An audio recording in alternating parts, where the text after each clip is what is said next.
I think, yes. Guys, good evening, everyone. So, guys, just before we start today, I said yesterday that things are just going to get weirder. This is only the beginning. We are now in 2024.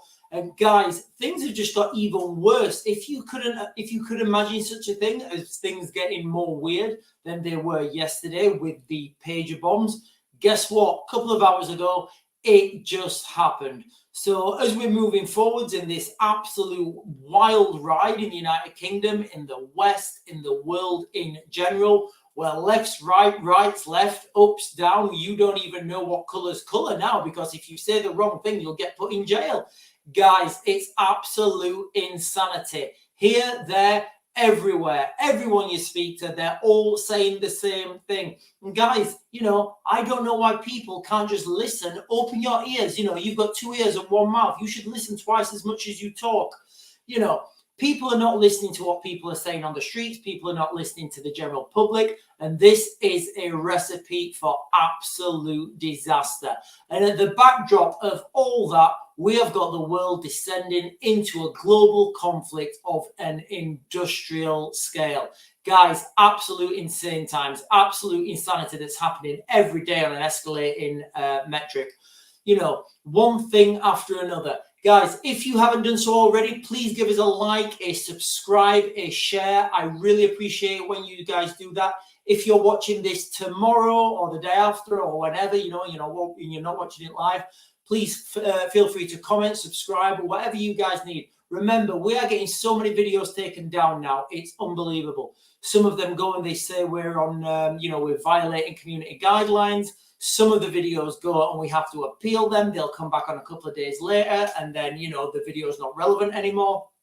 Sometimes the videos just vanish with no explanation. And part of me thinks that might have something to do with aliens, but I don't know. Anyway, guys, so news of the day. What's been happening? What's been the most wild thing that's happening? Beirut has been blasted by another blast, another wave of explosions. As if things couldn't get any more dramatic, as if things couldn't get any more insane. Yesterday, it was the pager devices. Today, it's been handheld radio. So to you and me, walkie-talkies. So a lot of walkie-talkies have been going kaboom from mainstream media. And again, guys, these are unconfirmed reports. These numbers will no doubt change. But from mainstream media, what we can gather is there's been about 400 injured. Now, obviously, this is going to go up. It's inevitable. It will go up. What we can understand, though, is there's some sort of logistical genius behind this. And guys, you can be an evil genius as well as a good genius. There's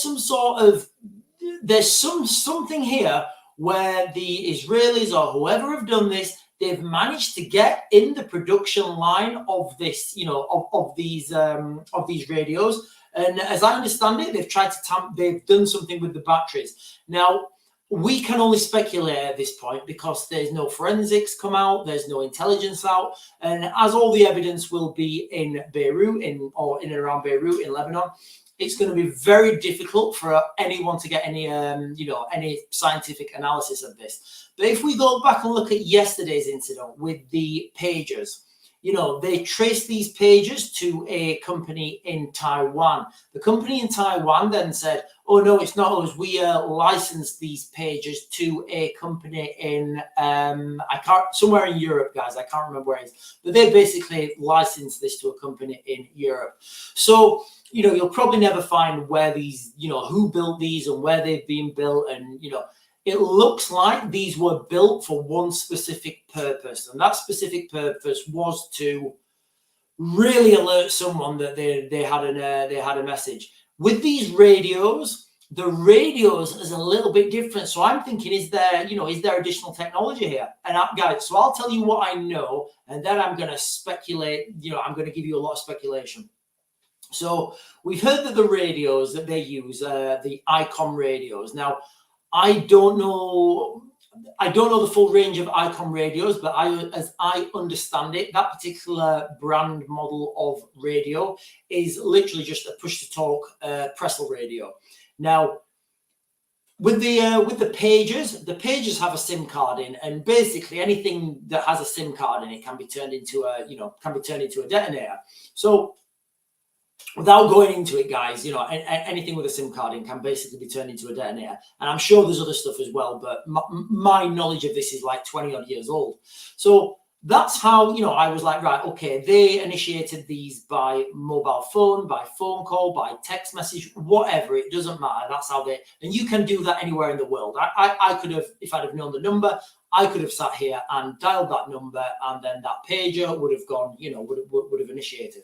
Now, the radios are a totally different, that's a totally different ball game, because the only way to, to make that radio buzz, make that radio, communicate with that radio is by radio waves.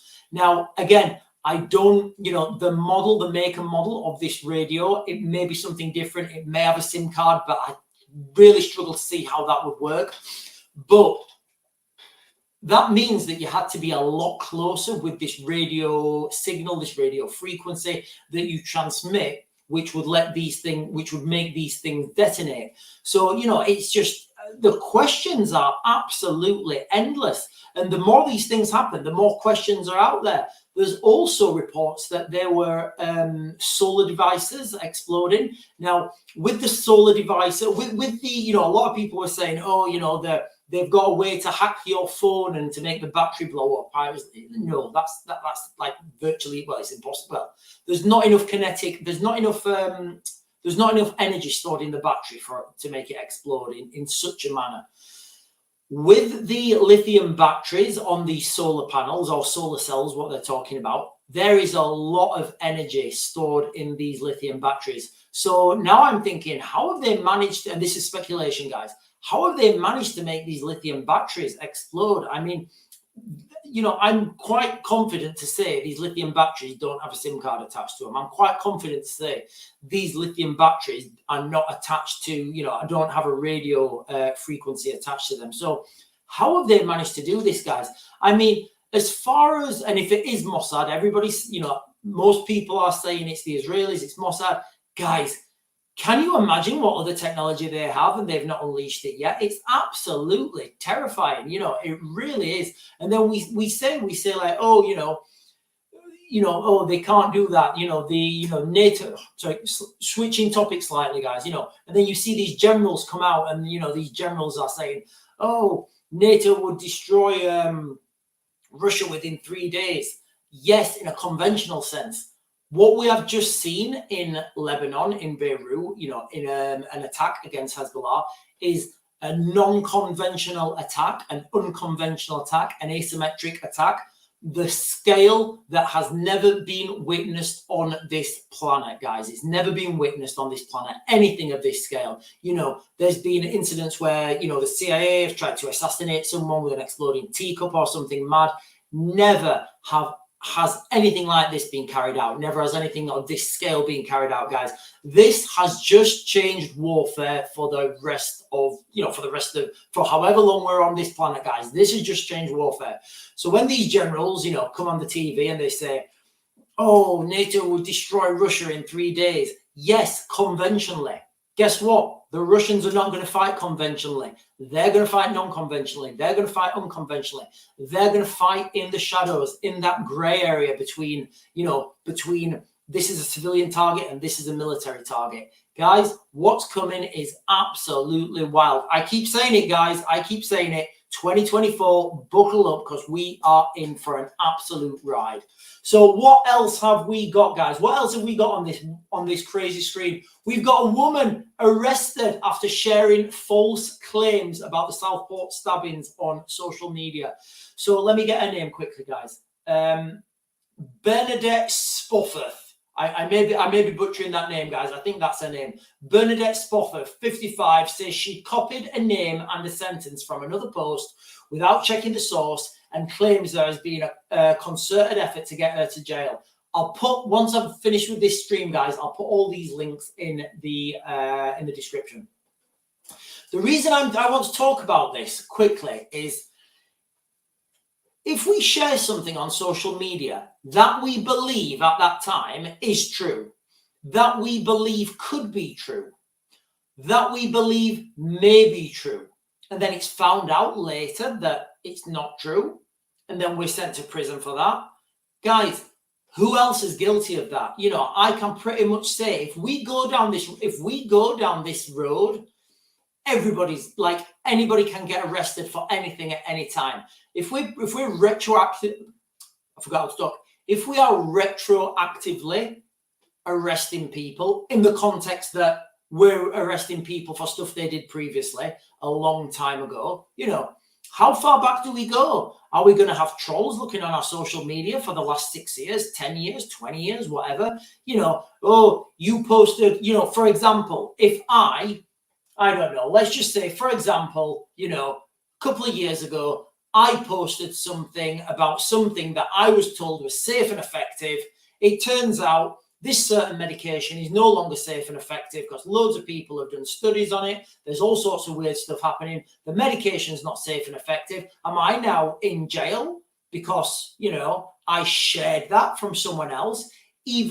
So if I was told this from a bigger company and I shared it because I believe them, am I culpable now? Does that mean I get to go to jail? Guys, this means if this goes ahead and this starts happening, guys, there's precedence there to send each and every one of our politicians to jail because they are all liars. You know, they lie through their teeth, they lie to our faces.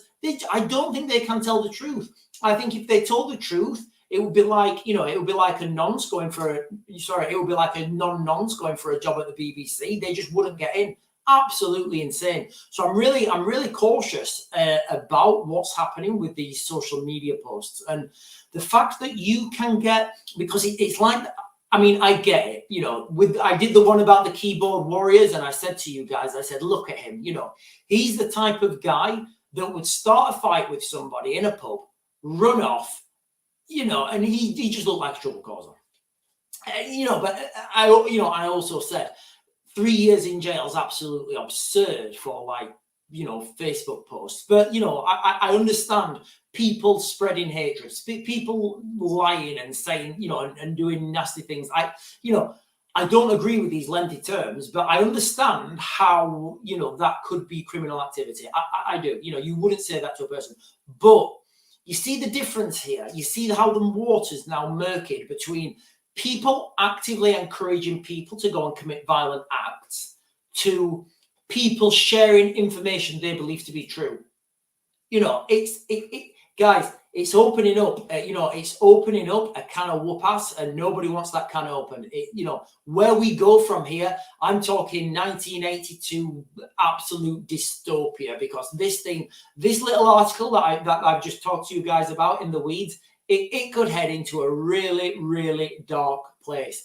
Imagine, for example, if you decided to share a post about anything, guys, you know, because once these laws are in place, we've seen this so many times. These laws can be manipulated by the police. These laws can be manipulated by anyone. You can say, right, okay, for example, we're not going to arrest you under that. We're going to arrest you under the Terrorism Act, for example. Under the Terrorism Act, I think you have 48 hours. You don't get the right to see a solicitor, and you get a load of your other rights taken away from you. So if you get arrested under the Terrorism Act, you don't have to be a suspect of terrorism. They can just arrest you under that, guys. And in that, they give you that you get different powers. So, you know, we're going down a road now, guys, that is not good for anyone at all.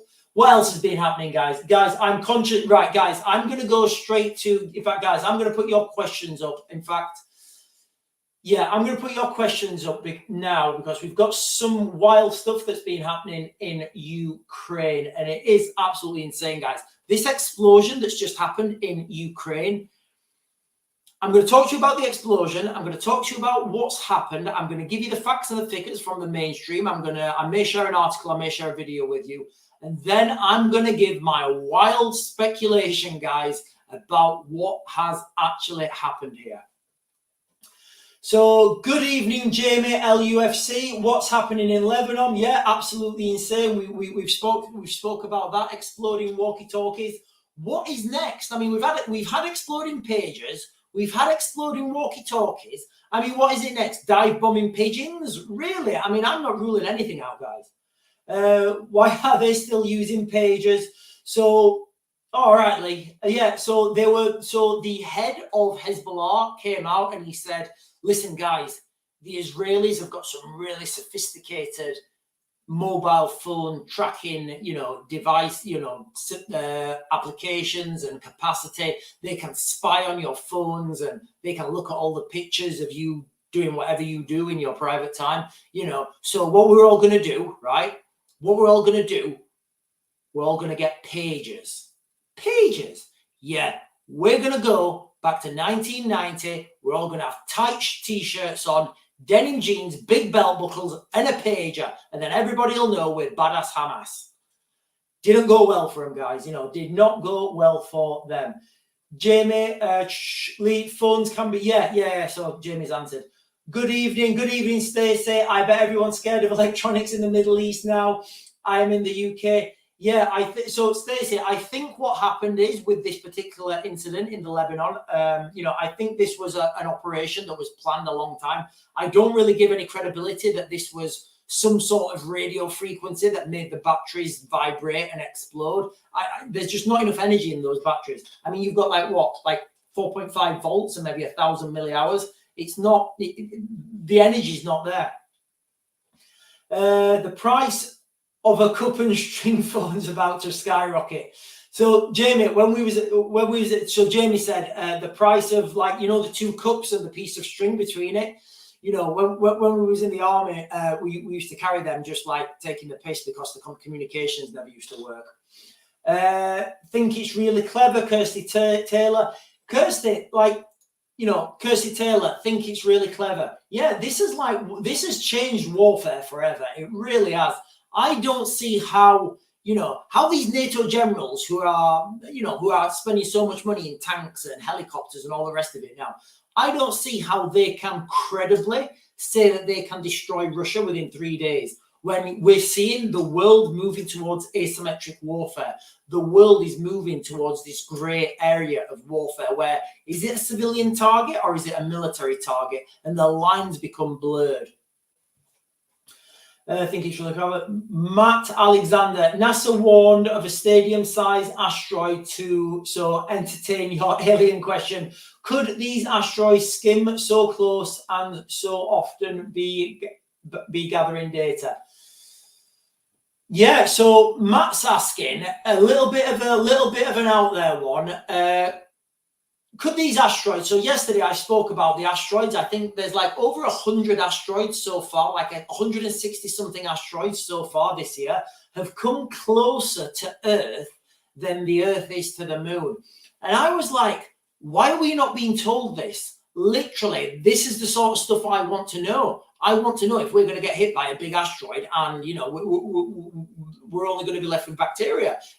I'd kind of like to know that so I could go and, I don't know, do whatever I do in my last hours. But, so hang on.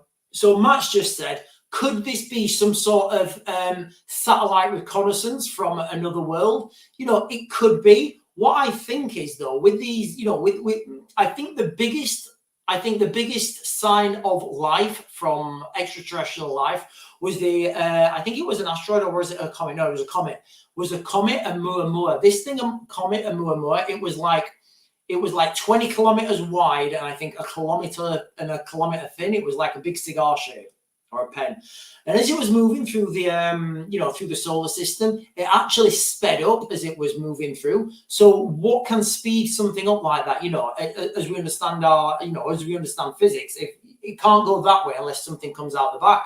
So it's not a natural thing to see a comet speed up. So it's absolutely wild. And if you were going to do intergalactic travel, why wouldn't you use a comet or an asteroid? I mean, they've got the energy anyway. Who else are we on? Simply Emma. The electronic is widespread. There's also imported, can be targeted.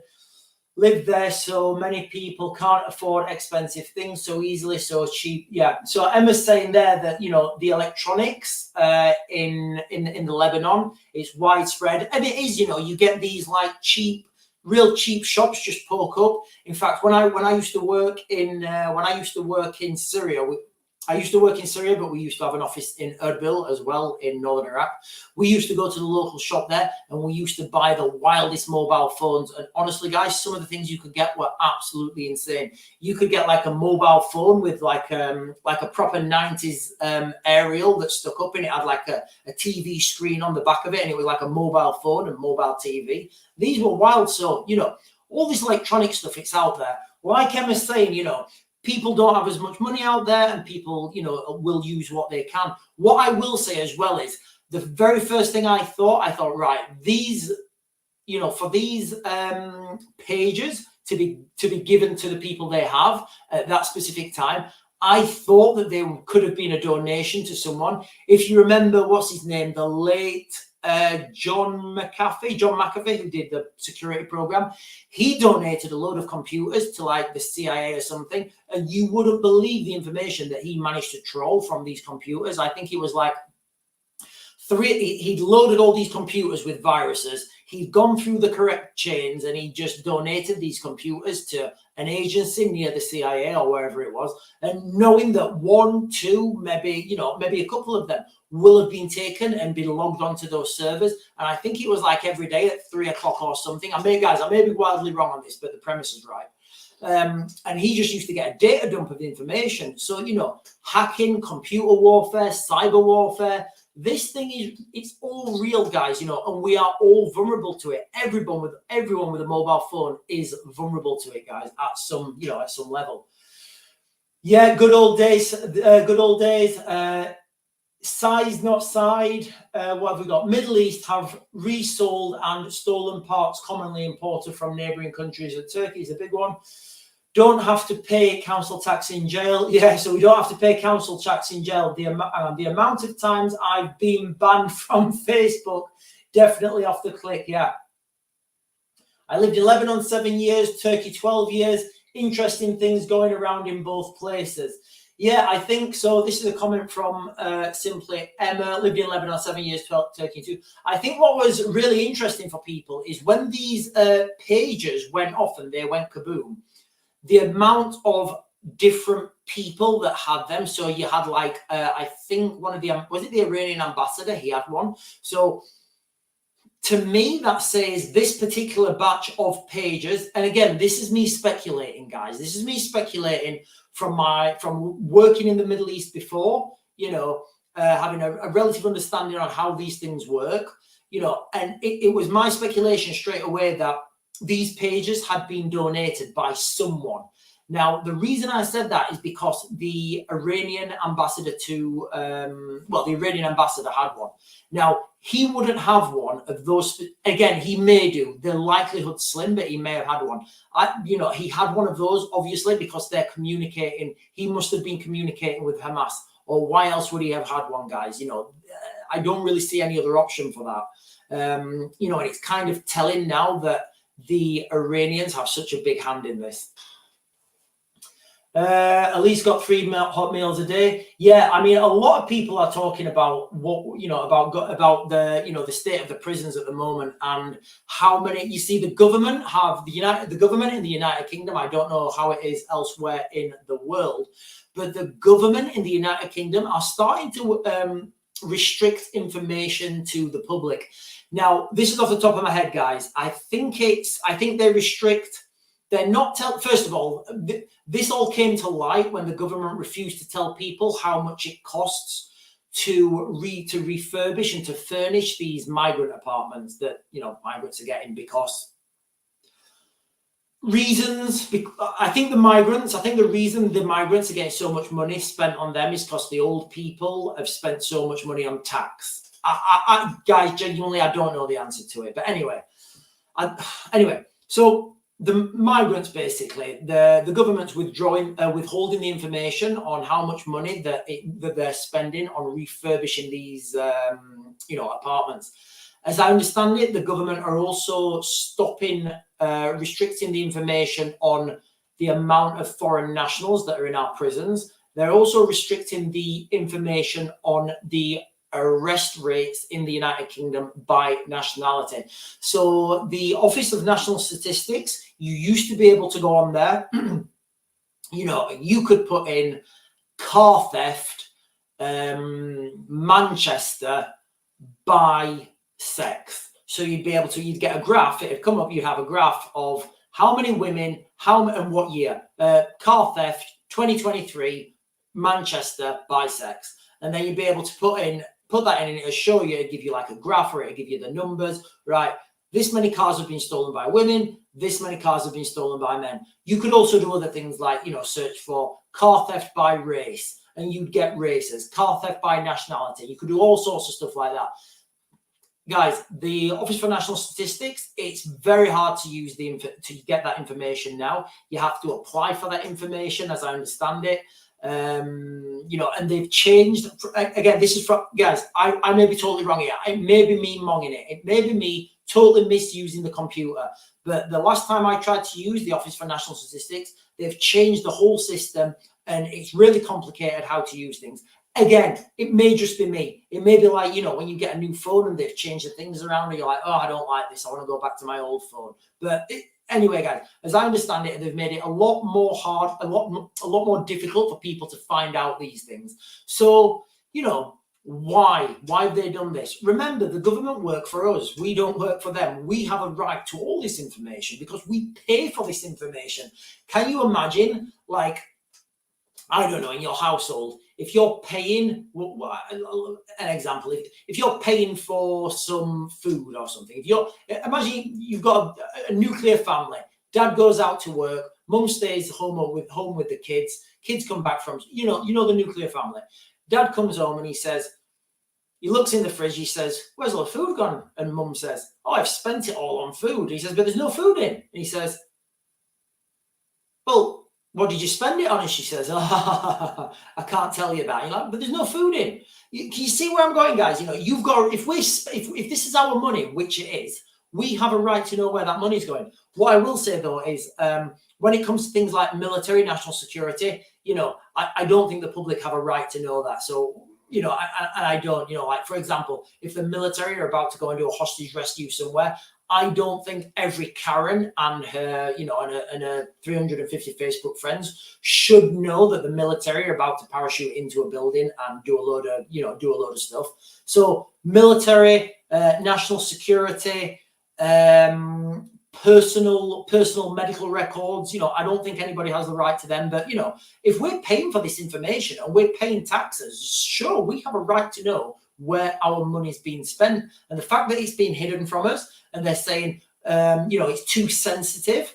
Too sensitive to who? Too sensitive, would you think it might cause a little bit more civil unrest? People might be getting angry about where their money's being spent. Guys, I'm going to jump over here real quick, and I want to segue this into this article here.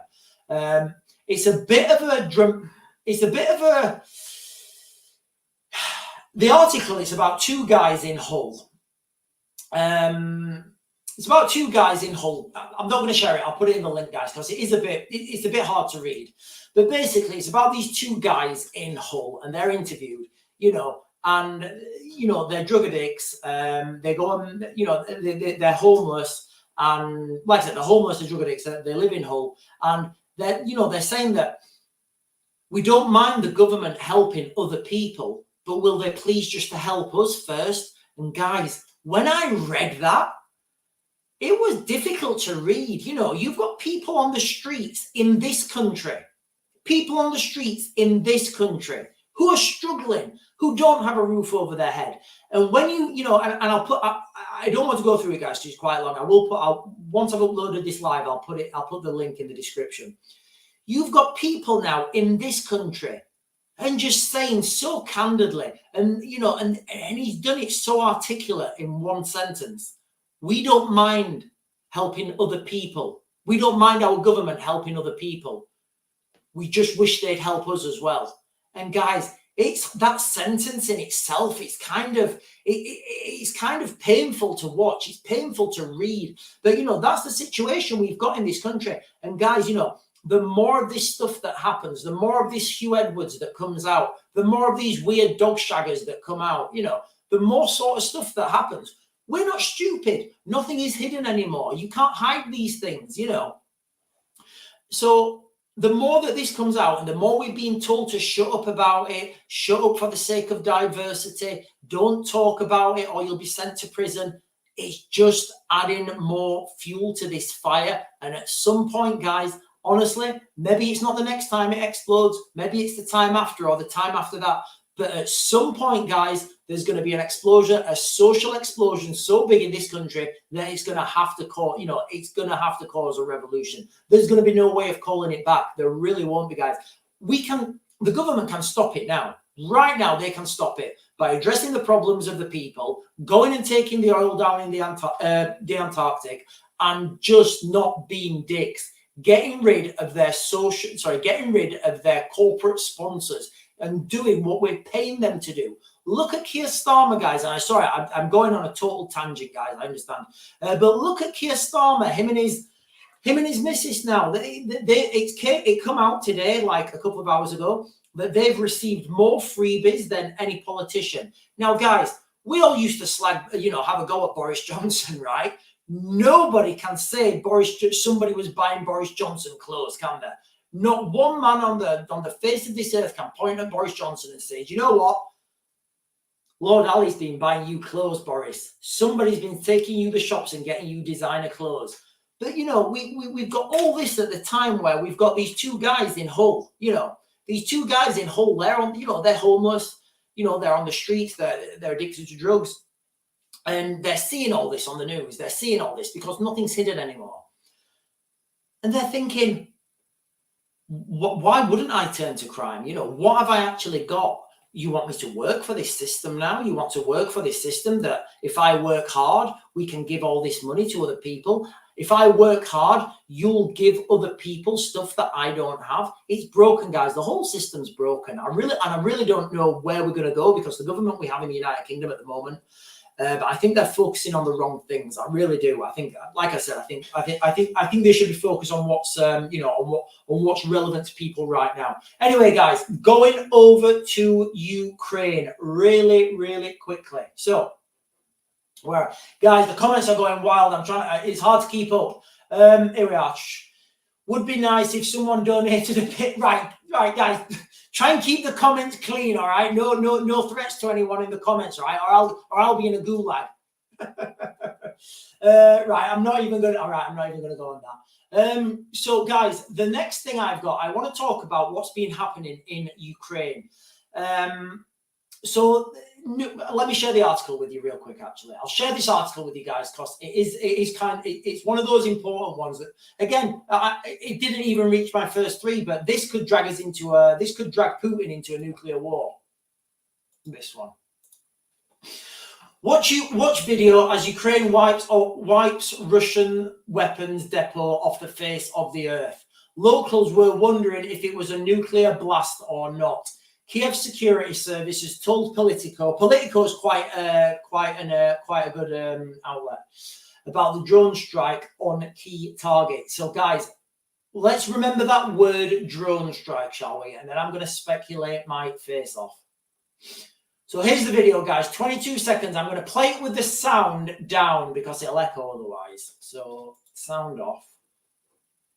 Let me.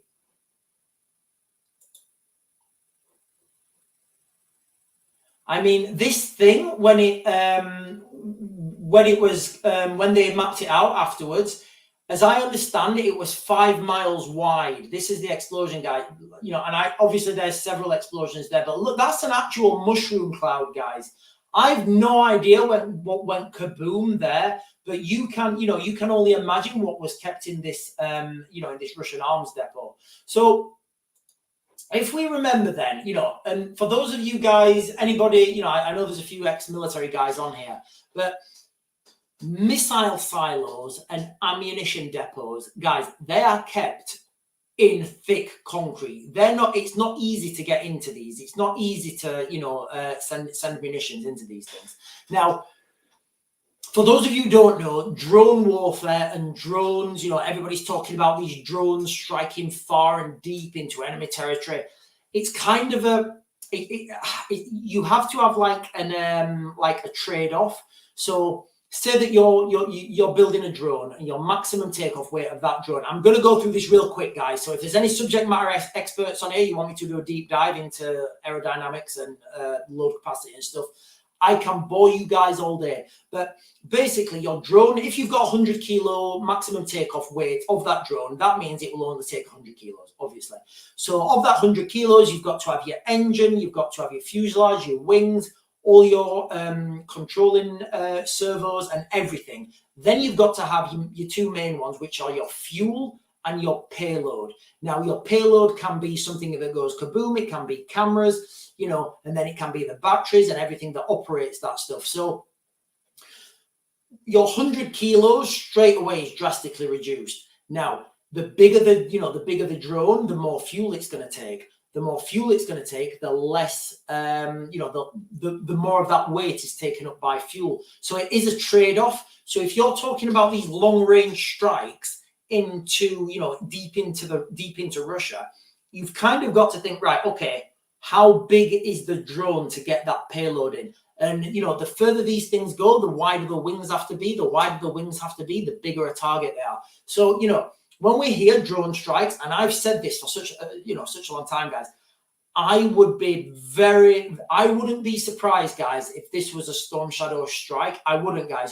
The distance is a little bit too far for a Storm Shadow strike, but what we know about the Storm Shadow, and I've done videos on this, is this is an air launch system. So if you can get an F-16 really close to that, within that firing range, you can launch that Storm Shadow missile within 150 miles, and that can then, make its way to that target and, strike that target or do whatever it needs to do to that target.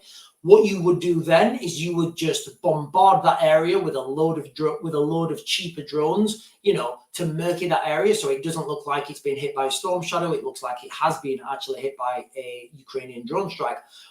I'm saying I don't see, and I may be wrong, guys, but I don't see that. I don't see how drones could have got through so much concrete.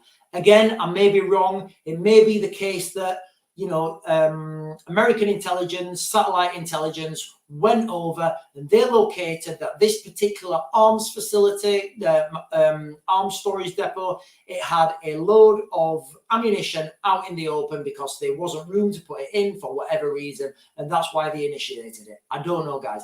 But what we know is that Putin has said, if Ukraine uses the Storm Shadow, missiles to strike targets deep inside Russia, then that would be a declaration of war. And guys, we're seeing this thing moving forwards and forwards each and every time.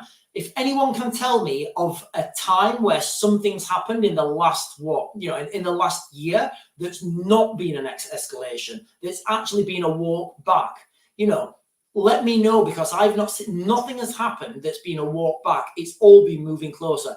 Now, I don't think we're going to actually see nuclear bombs flying at this point. What I will see, the next stage of this escalation, will be nuclear tests. It has to be. And again, I spoke about this yesterday, guys, on yesterday's live, so I don't want to go into it too much now. But these nuclear escalations are it's not so much a show of force to the other side. It's, it's technical confirmation to your own guys that you can actually detonate one, because these things are really technical. You can't just flick a switch and they go kaboom. They're really technical. They don't always work. Something might go wrong, and can you imagine if, the Russians said, like, I don't know, Putin got on the radio or like got on his pager to Joe Biden and he said something like, "Prepare to die, you capitalist pig," and then Joe Biden's like, "Oh, I think somebody's trying to prank me," and then like a load of intercontinental ballistic missiles landed on the White House, but the nukes didn't go off. It would be very embarrassing, to say the least, for Vladimir Putin. Equally, if it went the other way and the Americans didn't go off, then that would be a huge, embarrassment. I would say that the United States stockpile of nuclear weapons are more well kept than the Russians, though. The Russians have got mass amounts of corruption, guys, in their system. So yeah, so that's kind of what's been happening there with the Ukrainians. It looks like, do you think it will really matter what they spend on others as long as our national? Yeah, sorry guys, I'm just reading a comment from Timske. Right. Do you think it doesn't really matter what they spend on others as long as our nation's people are okay. How could we? Yeah, no, I get that. Yeah, how can we do this? I know what. Yeah. So what we're saying there is, do we have the money to just take everyone in? And no, guys, I will say myself, no, we don't have the money to take everyone in. We don't, guys, and we are over what we can take. We have been over what we can take for the last 20 years. We need to start. We need less people in this country. It's just the reality, guys. All right. There was a study out, I think a couple of weeks ago or something. It was out in the mainstream. It said that legal migration is costing the taxpayers 8.5 billion a year. So when all these liberals come on the TV and they say, "Oh, actually, migration is a net, it makes the country richer." Well, let me ask you this, guys. Why aren't we getting richer? Right now, why aren't we all getting richer? I don't have my Lamborghini yet. I don't have my TVR Tuscan S. Why aren't we getting richer? Because, migration is at record levels. So what the article came out, and it said, legal migration is costing the United Kingdom. I will put this link in the description, guys. Legal migration is costing the United Kingdom £8.5 billion a year. That's legal migration. Then on top of that, you've got the hotel bills. Then on top of that, you've got the food bills for the people in the hotels. Then you've got all the associated costs with those. Then you've got the legal fees that nobody's talking about now, guys. You've got the legal fees because each time you try and deport someone, they appeal it. That goes to the Court of Human Rights. Because it's at the Court of Human Rights, they get legal aid, and that legal aid goes to a barrister. Once that barrister is getting legal aid for somebody, guess what? Is he going to get that dealt with quick? Do you think he's going to get that dealt with quick, or do you think he's going to drag that on for years while he can grab his salary? Of course. You know the answer, guys. I don't need to tell you. So that's the problem that we have, guys. What I was alluding to, guys, in the article with the two guys from Hull. It was just so raw. These two guys from Hull, and he was saying, and again, this is their opinion, and I get it. He was saying, look, I don't mind the government helping other people. I just wish they'd help me. And it was, guys, it was hard hitting. It was really difficult to read, actually. But yeah, absolutely insane. What's Lord Ali getting from Kia? He might get one of those. He might get, Kia might give him one of the. Can you imagine if he got a pager turn up and it was said it's from Keir Starmer?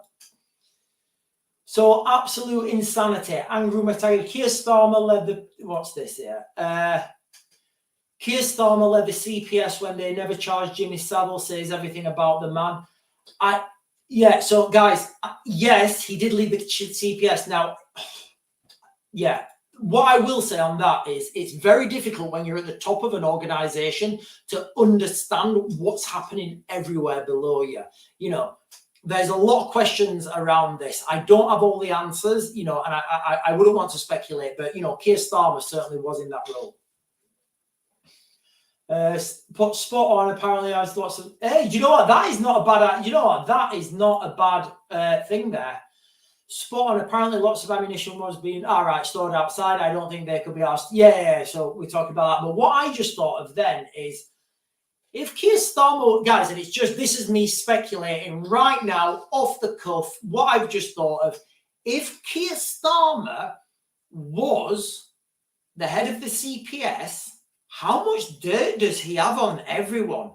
I mean, really, guys? Wow.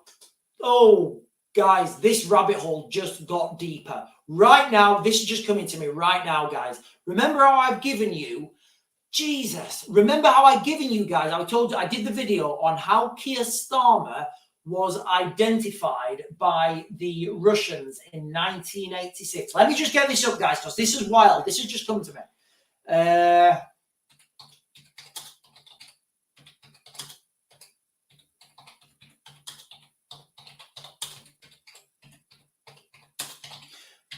So in 1986, Keir Starmer was, I'll just show you the headline to this, guys. This has just come to me. This is insane. This is absolutely insane. Right, okay. Let me try and piece these pieces together for you guys. Thank you for being you, because if it wasn't for you, I wouldn't have thought of this. Right, so this is the article here, guys. I've done quite a few videos about it, and I talk about it quite often. How young Keir Starmer ended up in communist spy files after joining a Czechoslovakian work camp during the Cold War. Story goes on, he went away to this work camp, you know, in Czechoslovakia. That's in there. This is the, you know, this is the spy documentation. And then the article goes on and it says, if I can find it, guys, no, I can't find. The article basically goes on and it says that Keir Starmer was identified as a person that could be potentially exploitable in the future. Well, guys, answer me this.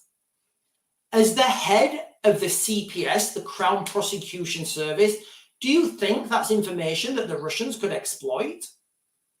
Guys, this rabbit hole goes a lot deeper. Well, it could go a lot deeper. We don't know. That is absolutely insane, guys. Absolutely insane. Like, so we've got a direct link there. Because of his job in the CPS, he could have actually been some sort of, you know, and the Russians, if, guys, this is me speculating the hell out of this, guys. I've got no evidence for this at all. I'm just speculating. I'm just a random guy in my basement speculating to you find people who are probably laid down watching it on your phone.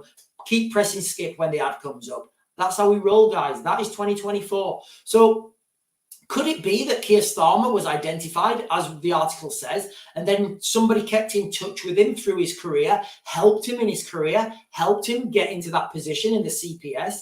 Then he could have given that information to other people. Absolutely insane, guys. It's not implausible, guys. I mean, we're in a time now where we've got exploding pages, exploding walkie-talkies. So what I've just said seems really plausible. So, guys, final thing I want to talk about now is this global food crisis that's on its way. I keep talking about this, guys, and if you've not done so already, because, you know, I went to our local discount store like yesterday, I think it was, or maybe the day before. We was walking around, me and Sarah, and like even the prices in our local discount store, they have absolutely rocketed. It's like, you know, things you used to pay like £3 for £1, they're like now £2 each. Everything has just gone absolutely astronomical when we're talking about food. What I want to say is, guys, and I want to suggest and make a prediction that things are only going to get worse. So, you know, whatever your situation is, guys, you're going to need a couple of things. You're going to need more money. You always need more money. So wherever you are, try and do extra shifts at work, try and get more money. That side hustle you're not really doing, go do it some more.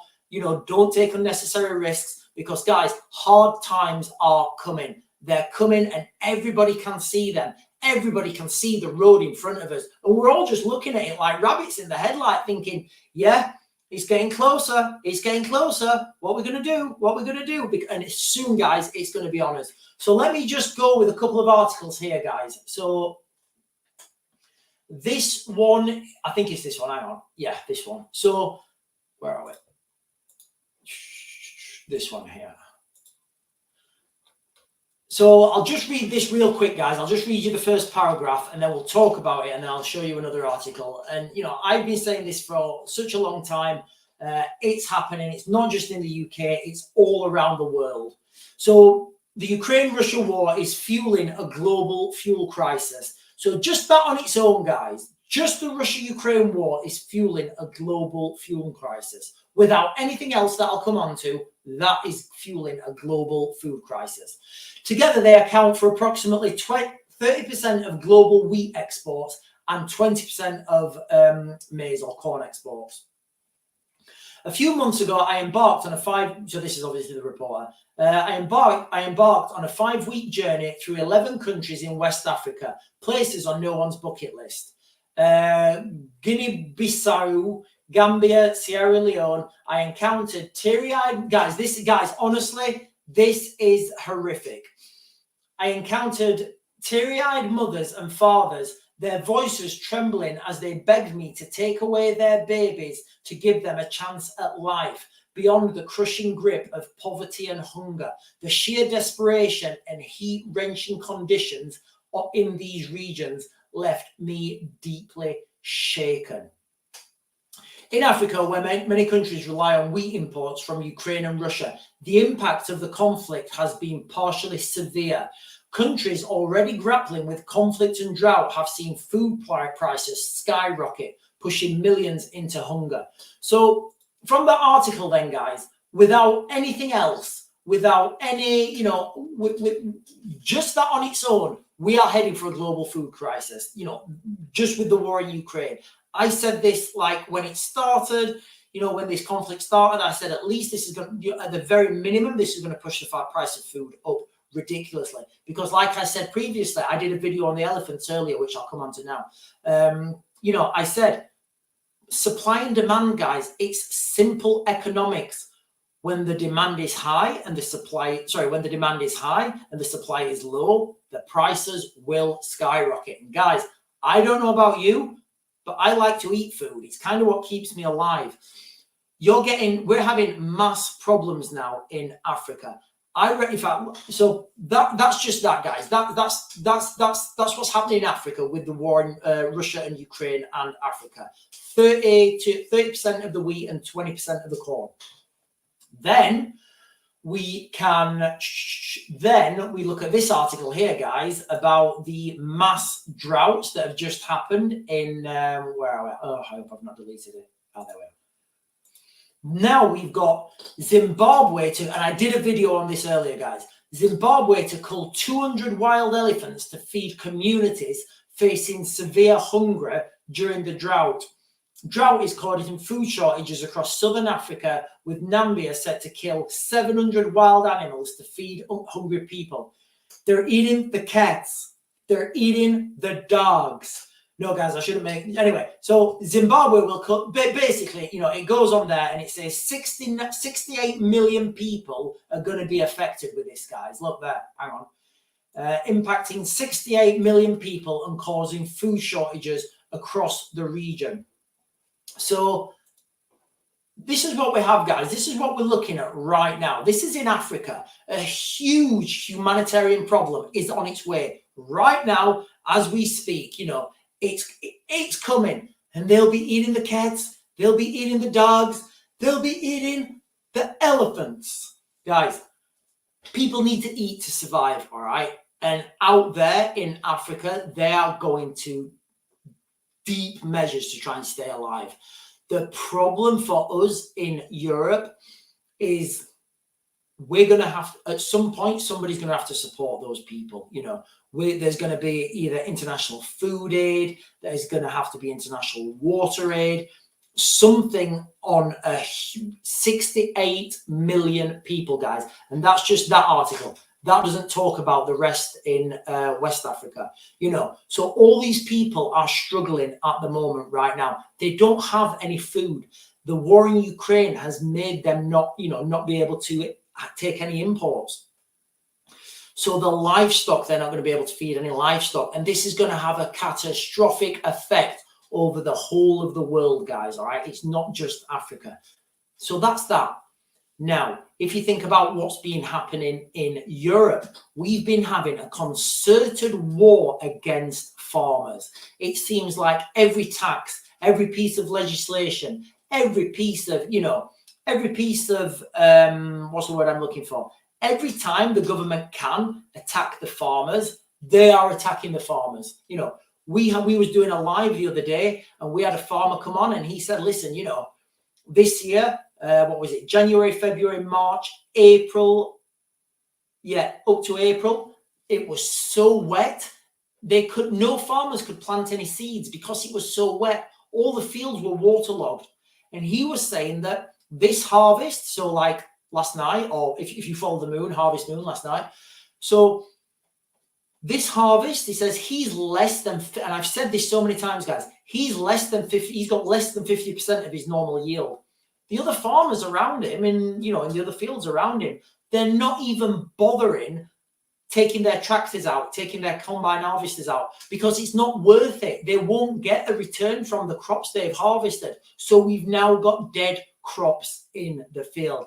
Guys, we are heading towards a global food crisis, a global food catastrophe, the likes the world's never seen before. So, if you think things are bad now, we'll have this chat again in 12 months' time, guys, and I can guarantee you the prices will have skyrocketed. They can't not.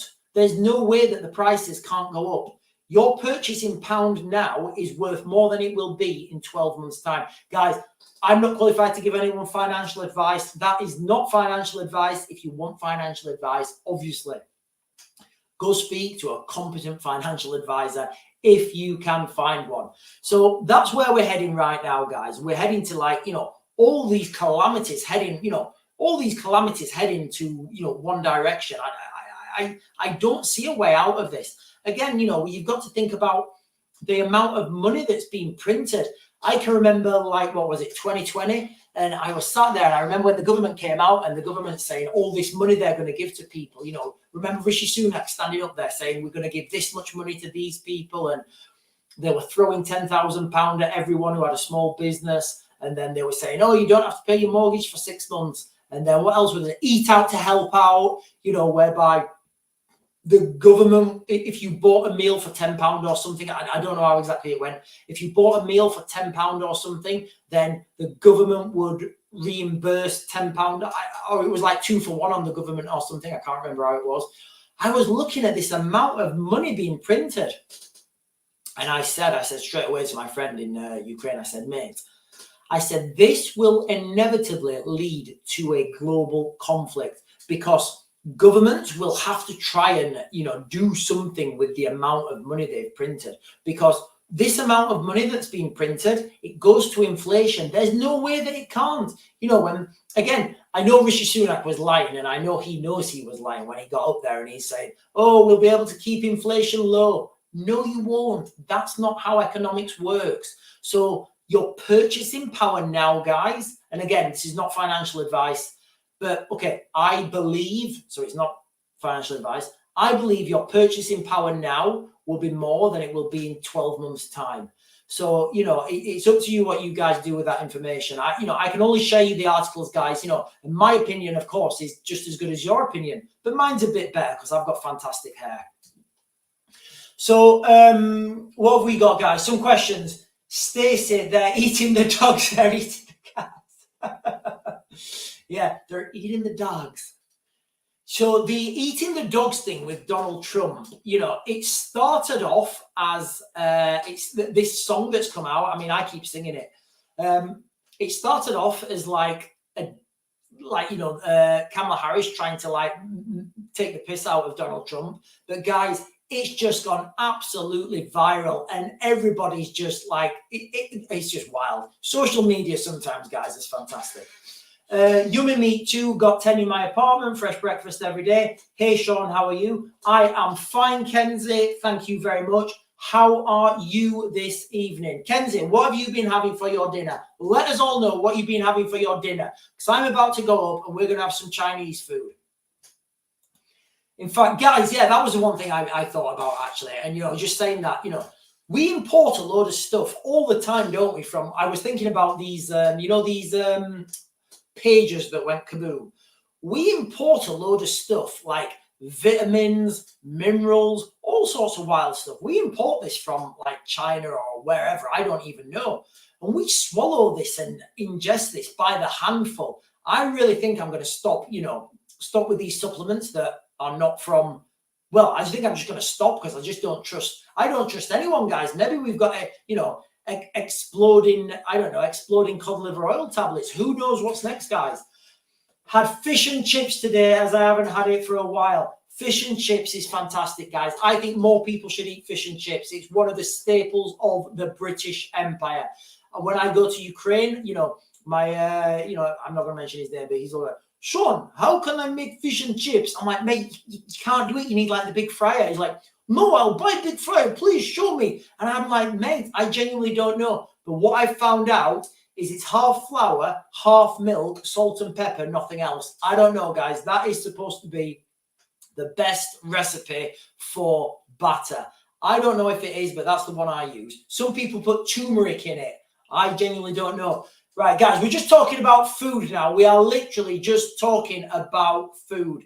What I will do tomorrow, guys, when I'm on live, I'll show you, I'll get some Iraqi kebabs down here. Because when I say I'm having Iraqi kebabs, Everybody, nobody will touch them. Nobody in the family touch them. So I have to say, no, they're not Iraqi kebabs. They're like, I don't know, Moroccan lamb something. But guys, Iraqi kebabs are absolutely fantastic. Half beef, half lamb, sumac, salt, pepper, and cumin. Fantastic. Anyway, guys, I'm really hungry. I'm going to go and have my dinner now. You guys have been absolutely fantastic. Thank you for all the messages on the chat. I know some of you guys have Greek salad, pizza, cheese, olives. Come on, guys. You guys are just lying now. You're trying to make me hungry.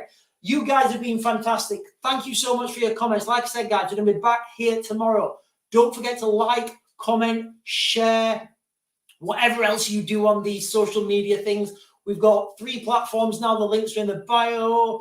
We're getting a lot of videos taken down. You guys are fantastic. My hair needs a cut. I'm going to go, guys. I'll see you later.